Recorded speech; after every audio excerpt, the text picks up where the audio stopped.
High বন্ধুরা, কেমন আছো? আশা করি ভালো আছো। আর আমার ছোট ছোট সোনারা আশা করি ভালো আছো।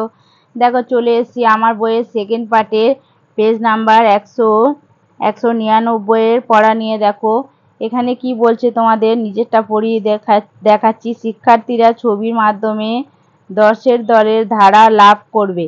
এবার দেখো তোমাদের কি বলতে চেয়েছে, বলছে দশের দল।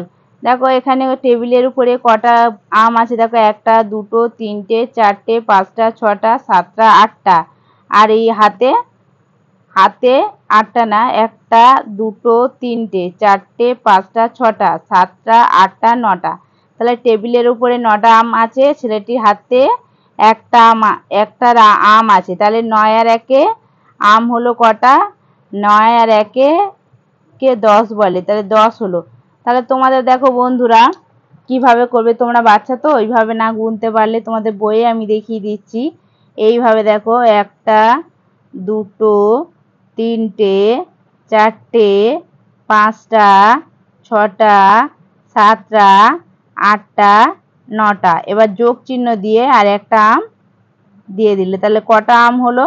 এবার এখান থেকে গুনবে, দেখো যোগ চিহ্ন মানে একসঙ্গে যোগ করা। তাহলে 1টা 2টো 3টে 4টে 5টা 6টা 7টা 8টা 9টা 10টা।